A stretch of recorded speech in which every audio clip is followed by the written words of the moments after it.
Ny vitsika sy ny voalavo dia fahavalo lehibe amin'ny fiompiana BSF.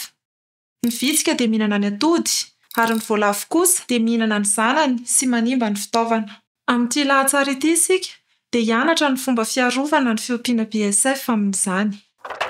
Inona avy ary ireo fitaovana ilaina? Mila isika tapaka tavoahangy plastika 4, rano,